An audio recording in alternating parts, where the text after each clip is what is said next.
ভিকারুন্নেসা নুন school and কলেজে 22 জন শিক্ষার্থীকে হিজাব পরার কারণে বের করে দিয়েছে। এদের দেখতে নাকি জঙ্গি জঙ্গি লাগে।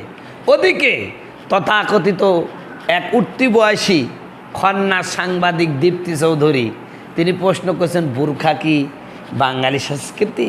অথচ এই মহিলাটাই আমি গত 2-3 দিন আগে দেখলাম স্কিন জিন্সের প্যান্ট আর শার্ট গায়ে ঘুরে বেড়াচ্ছে। সেই দীপ্তিকে জিজ্ঞাসা করি, খন্নাস মহিলা, তুমি যে জিন্সের প্যান্ট আর শার্ট পরলা, এটা কি বাবার জন্মেও বাঙালি সংস্কৃতি ছিল? বুরখা নিয়ে কথা বললে, বুরখা নিয়ে অপমান করলে এই দেশের নারীবাদীদের কিচ্ছু হয় না, কিন্তু জিন্স আর প্যান্ট নিয়ে, জিন্স প্যান্ট আর শার্ট নিয়ে, টাই কোট নিয়ে যদি কথা বলি তখনই হে রে রে রে রে রে রে শুরু হয়ে যায়, চায়ের কাপে ঝড় শুরু হয়ে যায়, নারীবাদীদের নারীবাদিত্ব উঠে। সম্মানিত বন্ধুগণ, আমার ভাইয়েরা, আমার দেশের নারীবাদ মানে কি জানেন? নারীবাদ হলো যে নারীদের নারীত্ববাদ। আমার দেশের নারীবাদ মানে হলো নারীর নারীত্ববাদ। এটাই হচ্ছে এই দেশের নারীবাদীদের মূল থিম। নারীবাদীরা জিন্সের প্যান্ট পরবে, বিদেশে গিয়া বিকিনি পরবে, ওদের বাঙালি আনা শেষ হয় না, বাঙালি সংস্কৃতি তো সমস্যা হয় না। কিন্তু কোনো মুসলিম মেয়ে যদি বোরখা পরে, এতেই তাদের জঙ্গি জঙ্গি গন্ধ বাড়ায়।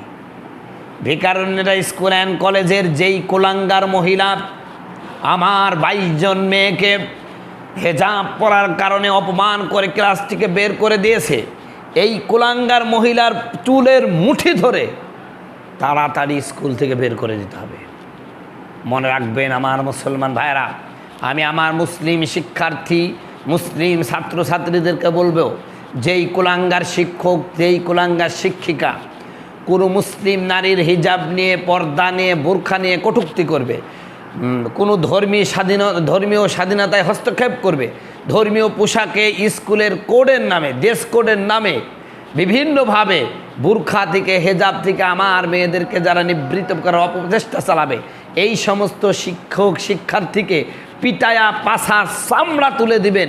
প্রতিটা পিটানিতে আপনি 100 করে নেকি পাবেন, এতে কোনো সন্দেহ নেই। হাজলুমা করা জায়গা পাও না।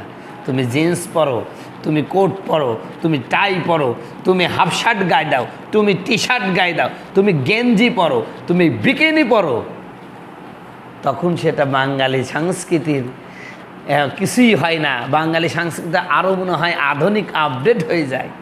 আর একটা মেয়ে বোরখা পরলেই সমস্যা। যারা বোরখা নিয়ে চুলকায়, এরা রাতের গভীরে ফ্ল্যাটে রাত কাটায়। অবশ্য কিছু বোরখা পরা মেয়ে এই কাম করে, তবে মনে রাখবেন, আপনি যদি ময়লা কাপড়কে সাবান দিয়ে ধন, ময়লা পরিষ্কার হবে, কিন্তু কয়লাকে কিয়ামত পর্যন্ত ধইলেও কয়লার ময়লা কখনো পরিষ্কার হবে না। আর একটা কথা বলি, যেই কুলাঙ্গার মহিলারা বোরখা পরে বিভিন্ন নিষিদ্ধ জায়গায় যায়, পার্কে যায়, ডেটিংয়ে যায়, এরা হচ্ছে মূলত তাদের খারাপ চরিত্রটাকে মানুষ থেকে ঢাকার জন্য এই কাম করে। এটা বোরখার দোষ না, ওই নারীটার দোষ, ওই কুলাঙ্গার মহিলার চরিত্রের দোষ।